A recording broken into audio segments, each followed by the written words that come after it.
Hello students, welcome to Practilearn. This is Khushboo, your biology mentor. देखिए बच्चे, आज हम जो पढ़ने जा रहे हैं वो हम पढ़ने जा रहे हैं रेस्पिरेटरी सिस्टम इन ह्यूमन। देखिए लास्ट क्लास में हमने जो पढ़ा था respiratory system in animal and उससे पहले हमने पढ़ा था रेस्पिरेशन इन प्लांट। तो आज की क्लास स्टार्ट करने से पहले हम थोड़ा पिछला आपका रिव्यू कर लेते हैं कि आपको कितना याद है, रिकॉल कर लेते हैं। तो देखिए प्लांट का रेस्पिरेशन के बारे में अगर हम बात करते हैं तो मैंने आपको बताया था कि जो प्लांट के अंदर रेस्पिरेशन चलता है वो उसके डिफरेंट प्लांट्स में डिफरेंट सेल की हेल्प से चलता है। अगर हम प्लांट के अंदर लीफ की बात करें कि लीफ के अंदर गैसेस का एक्सचेंज कैसे होता है, तो लीफ के ऊपर छोटे छोटे टिनी पोर्स प्रेजेंट होते हैं जिनको हम स्टोमेटा कहते हैं। उसके थ्रू आपका जो लीफ है आपका गैसेस एक्सचेंज करती है। वहीं अगर हम स्टेम की बात करते हैं तो स्टेम के सरफेस पे क्या प्रेजेंट होते हैं, लेंटिकल सेल्स होते हैं जो बिल्कुल स्टोमेटा की तरह ही छोटे छोटे टिनी पोर्स होते हैं। ठीक है, उनका स्ट्रक्चर उससे थोड़ा डिफरेंट होता है। लेंटिकल सेल्स जो होते हैं वो स्टेम की मदद करते हैं गैसेस एक्सचेंज करने में। और अगर हम रूट की बात करें तो रूट के पास रूट हेयर्स होते हैं जो ज्यादा से ज्यादा सरफेस एरिया से आपका सॉइल के अंदर जो एयर प्रेजेंट है वहां से गैसेस एक्सचेंज करते हैं बाय डिफ्यूजन। ठीक है, डिफ्यूजन बताने की जरूरत तो नहीं है, डिफ्यूजन आप सबको पता है कि मॉलिक्यूल्स की जो मूवमेंट होती है, गैसेस मॉलिक्यूल्स की जो मूवमेंट होती है वो higher concentration to lower concentration होती है। ठीक है बेटा, थोड़ा सा हम डे एंड नाइट का समझ लेते हैं कि प्लांट्स के अंदर डे एंड नाइट में क्या फर्क है। देखो आप सबको पता है कि डे टाइम में प्लांट के अंदर फोटोसिंथेसिस चलती है जिसके जरिए प्लांट अपना खाना बनाता है। तो वहां रेस्पिरेशन में क्या होता है, प्लांट ऑक्सीजन भी यूज करता है रेस्पिरेशन में और CO2 बाहर निकालता है। लेकिन वो CO2 क्या होती है, दिन के समय में वो CO2 आपका फोटोसिंथेसिस में यूज हो जाती है, तो इतनी CO2 बाहर नहीं निकलती। ओनली ऑक्सीजन आपकी फोटोसिंथेसिस में फ्रीवॉल्ड होके प्लांट से बाहर निकलती है। लेकिन अगर नाइट टाइम की हम बात करें तो नाइट टाइम में आपका फोटोसिंथेसिस तो बिल्कुल नहीं चलता, क्योंकि उसके लिए हमें क्या चाहिए, सन चाहिए। रात में तो अवेलेबल नहीं है, तो रात में जो रेस्पिरेशन चलता है उसमें प्लांट जो होता है वो CO2 को ही बाहर निकालता है। इसलिए आपसे कहा भी जाता है कि रात के समय में प्लांट्स के नीचे, पेड़ों के नीचे नहीं सोना चाहिए, नहीं खड़े होना चाहिए, क्योंकि उस टाइम पे वहां पे CO2 की कंसेंट्रेशन ज्यादा होती है जो कि हमारे लिए हार्मफुल है। ठीक है, अगर हम एनिमल्स की बात करें तो एनिमल्स में हमने सरफेस एरिया के बारे में पढ़ा था कि अलग अलग एनिमल्स अलग अलग ऑर्गन्स का यूज करते हैं फॉर रेस्पिरेशन। ठीक है, तो आज हम यहाँ बात करते हैं कि ह्यूमन रेस्पिरेशन सिस्टम के अंदर सबसे पहले आप बात करेंगे कि ह्यूमन रेस्पिरेशन के लिए पहले होता क्या है ह्यूमन रेस्पिरेशन और क्यों यूज होता है। तो आप सबको पता है ह्यूमंस को सरवाइव करने के लिए, एनिमल्स को सरवाइव करने के लिए एनर्जी चाहिए होती है, और वो एनर्जी हमें कहाँ से मिलती है, ब्रेक डाउन ऑफ फूड, खाने को तोड़कर वो एनर्जी बनाई जाती है और उसको यूटिलाइज कराया जाता है, यही रेस्पिरेशन है। ठीक है, उसके बाद देखिए जो आपका जो एनर्जी चलती है उसके बाद प्लांट अपना खाना बनाता है, और खाना बना एनर्जी जो होती है उससे अपनी अदर एक्टिविटीज करती हैं, और उसी के अंदर गैसेस का एक्सचेंज भी होता है। कैसे होता है, देखिए ऑक्सीजन प्लांट ऑर्गेनिजम्स लेते हैं और CO2 बाहर छोड़ते हैं, यही चीज कहलाती है गैसेस एक्सचेंज। कि एनिमल्स के अंदर या ह्यूमन के अंदर गैसेस एक्सचेंज कैसे होंगी, हम ऑक्सीजन लेते हैं for breathing and carbon dioxide बाहर निकालते हैं एज अ वेस्ट, तो ये है गैसेस एक्सचेंज। ठीक है, अब जो ऑर्गन्स हमारे इस चीज में मदद करते हैं गैसेस एक्सचेंज करने में या अदर हमारे पूरे रेस्पिरेशन में जो चल रहा है, जिसमें खाना तोड़कर आपकी एनर्जी बनाई जाएगी और उसी एनर्जी को यूटिलाइज कराया जाएगा, कैसे CO2 को आपके लंग्स तक पहुंचाकर बाहर निकाला जाएगा, और कैसे ऑक्सीजन को लेकर आपके लंग्स से अदर आपके पार्ट्स तक पहुंचाया जाएगा, ये जो चीज करने में मदद करते हैं इनको हम कहते हैं रेस्पिरेटरी ऑर्गन, जो गैसेस एक्सचेंज में हमारी मदद करेंगे। ठीक है, तो रेस्पिरेशन में जो हमारी मदद करेंगे, जो जो बॉडी पार्ट्स हमारी मदद करेंगे उसको हम कहते हैं रेस्पिरेटरी ऑर्गन। ठीक है, तो ये मैंने जो यहाँ बनाया है ये आपके रेस्पिरेटरी ऑर्गन इन ह्यूमन का डायग्राम है। इसमें ध्यान से समझेंगे कि जो आपके मेन, अगर हम बात करें रेस्पिरेटरी ऑर्गन की इन ह्यूमन, तो वो आपके होते हैं लंग्स। लंग्स आपकी गैसेज एक्सचेंज करने में मदद करते हैं। अब आपका कैसे आपका ऑर्गन मदद करता है गैसेज एक्सचेंज करने के लिए, उसके लिए आप इसके फीचर्स के बारे में पढ़ो कि कैसे आपका फीचर होना चाहिए। ठीक है, रेस्पिरेटरी ऑर्गन का, कि जिससे गैसेस एक्सचेंज हो सके। ठीक है, सबसे पहले अगर हम बात करते हैं रेस्पिरेशन ऑर्गन की, तो पहली बात तो रेस्पिरेशन का जो सरफेस एरिया होना चाहिए ऑर्गन का वो बड़ा होना चाहिए, ताकि ज्यादा एरिया से हम गैसेस का एक्सचेंज कर सके। फिर चाहे वो हमारे लंग्स हैं, या हम पहले एनिमल्स के बारे में पढ़ चुके हैं, स्किन है, ठीक है। जितना बड़ा एरिया होगा उतनी ज्यादा गैसेस एक्सचेंज आराम से और ज्यादा मात्रा में हो जाएगी। तो सबसे पहले क्या होना चाहिए, लार्ज सरफेस एरिया होना चाहिए, लार्ज सरफेस एरिया, कि ज्यादा से ज्यादा एरिया हो जिससे गैसेस इजिली एक्सचेंज हो सके।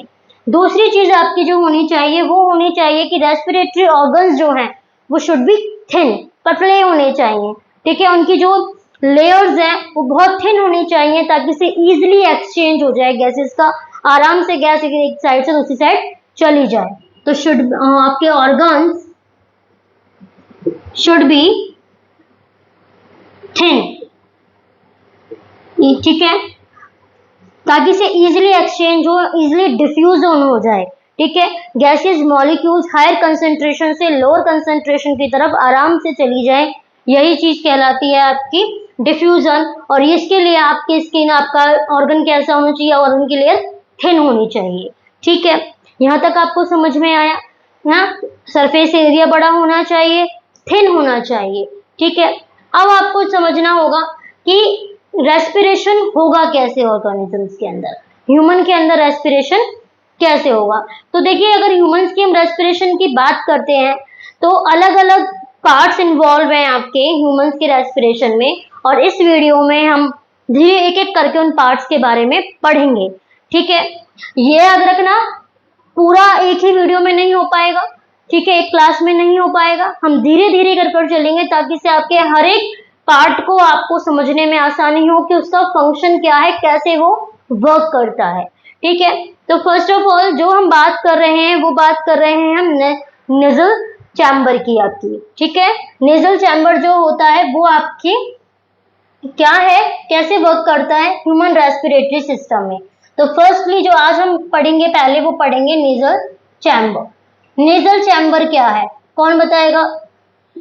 देखिए, नेजल चैम्बर जो है ये वो पार्ट है जहां से गैस आपकी बॉडी के अंदर एंट्री करती है, ऑक्सीजन जहां से आपकी बॉडी में एंटर करेगी और लंग्स तक पहुंचेगी, ये वो हिस्सा है, ठीक है। और इसी हिस्से से जो CO2 आपके लंग्स में बन रही है वो धीरे धीरे ऊपर के अंदर पास तक पहुंचते पहुंचते नेजल चैम्बर से ही बाहर जाती है।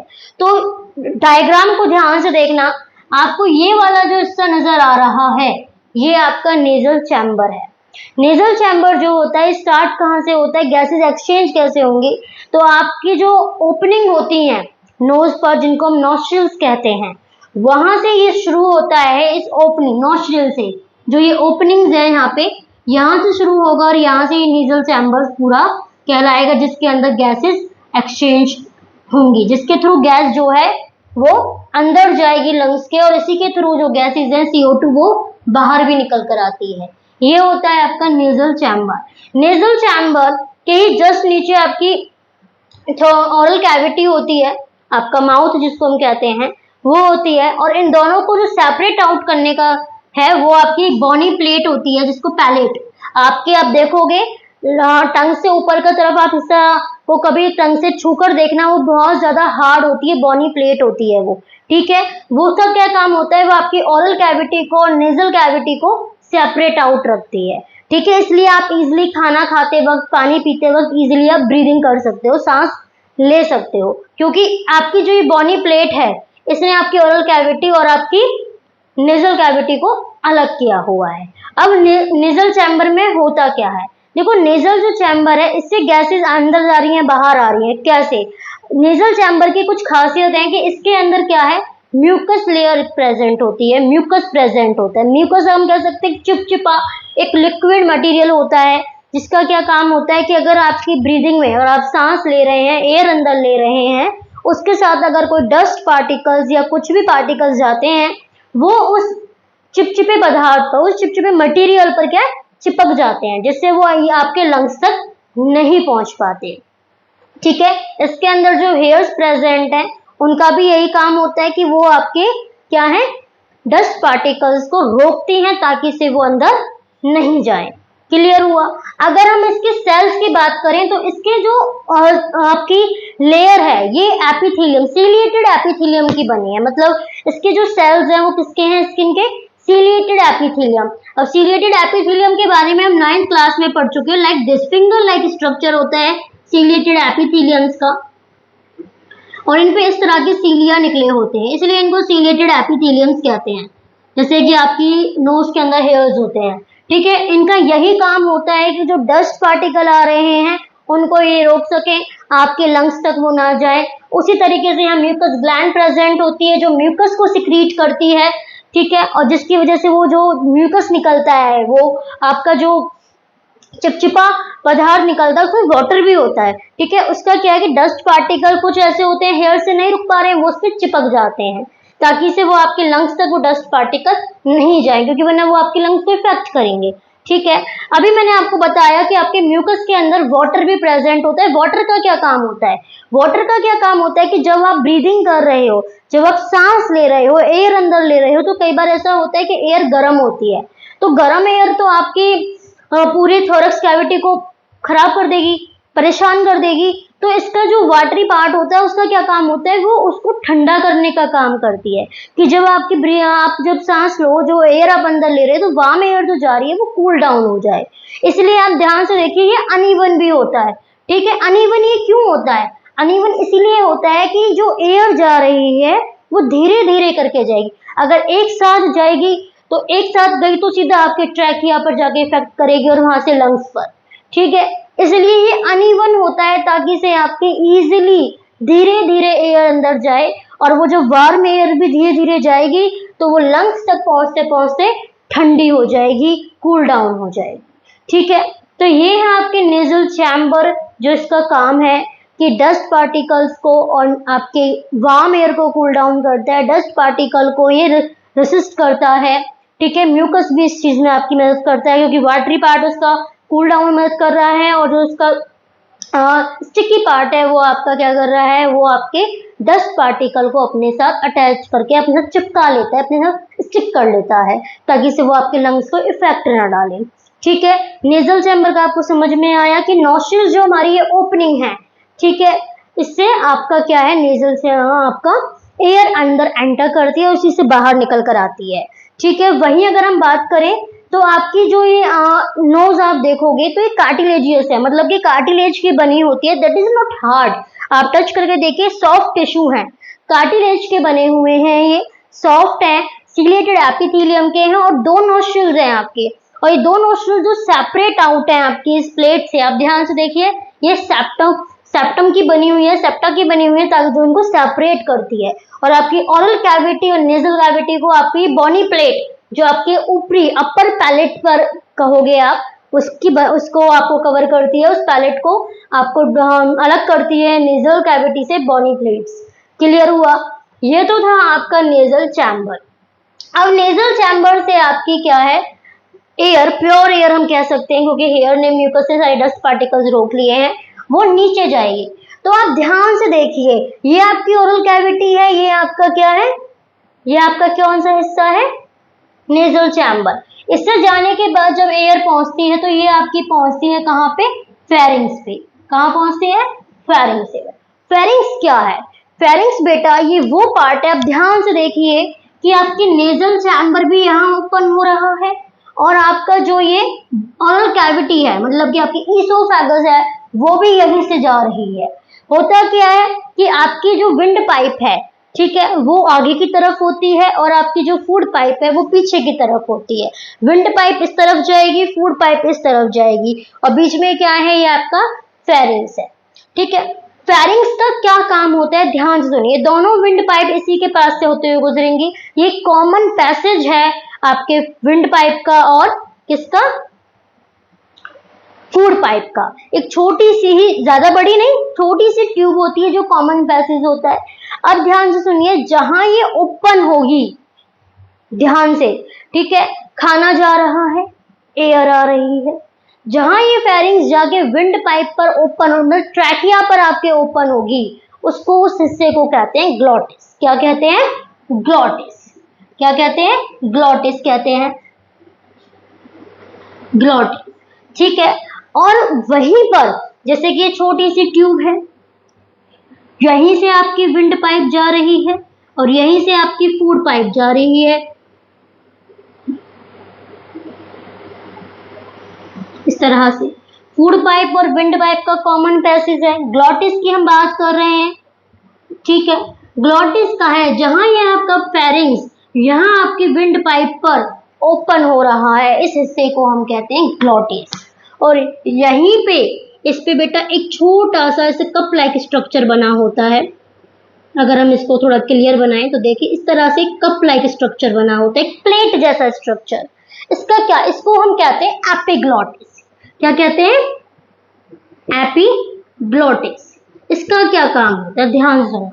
जैसे ही आप खाना खाओगे तो खाना खाते वक्त आप इजिली आप सांस ले सकते हो, ठीक है। और आपने यहाँ च्युइंग कर लिया, ग्राइंड कर लिया, अब वो खाना नीचे जाओगे, जब वो खाना आपकी फूड पाइप से होते हुए नीचे पहुंचेगा तो मैंने आपको बताया यहाँ एक कॉमन पैसेज बन जाता है विंड पाइप का और फूड पाइप का फेरिंग्स में।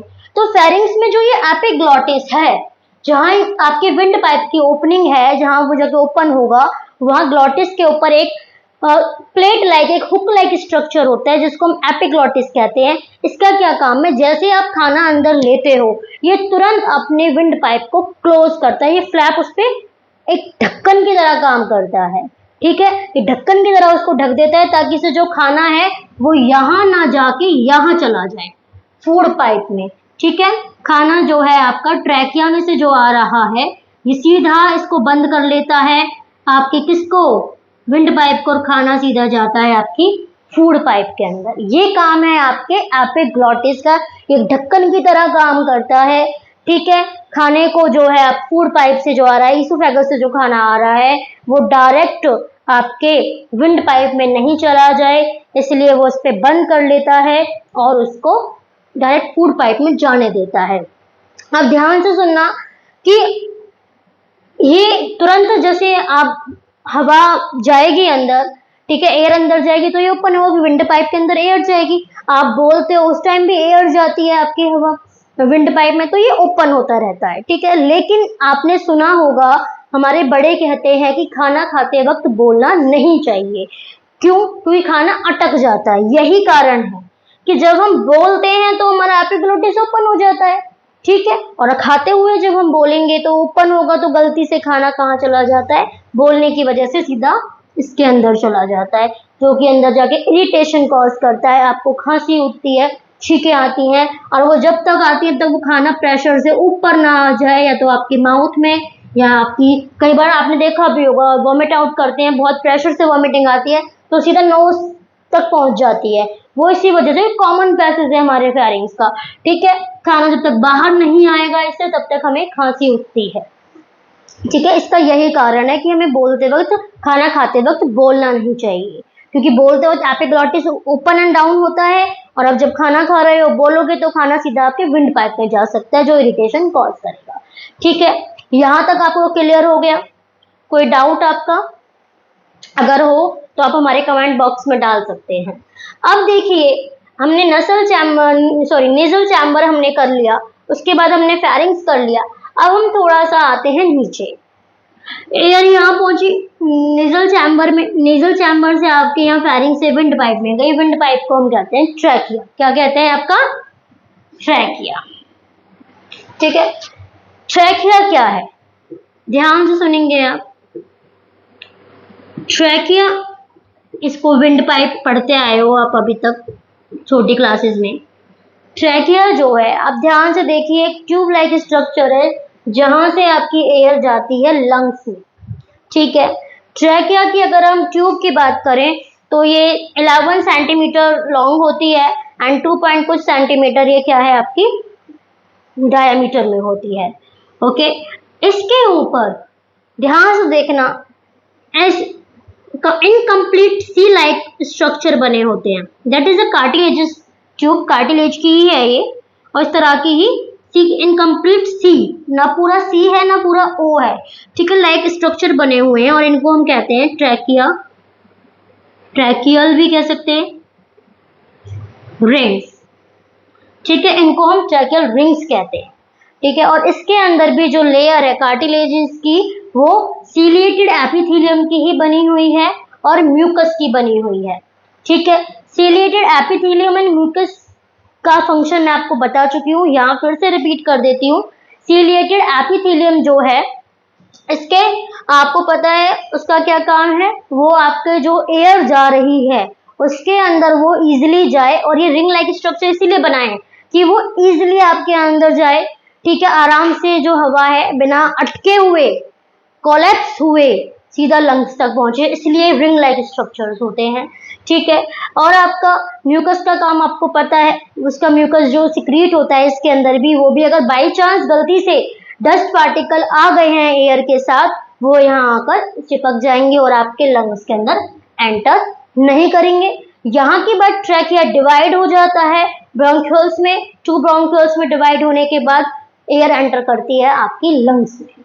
लंग्स में जाने के बाद, ब्रोंक्यूल्स में जाने के बाद एयर कहाँ पहुंचेगी, कैसे पहुंचेगी और कैसे गैस एक्सचेंज होगी आपके लंग्स से ब्लड में, वो हम पढ़ेंगे हमारी नेक्स्ट वीडियो में। आई होप आपको नेजल चैम्बर, आपको फेरिंग्स, आपको ट्रैकिया समझ में आ गया होगा। अगर आपका कोई डाउट है तो आप हमारे कमेंट बॉक्स में डाल सकते हैं। Thank you for watching.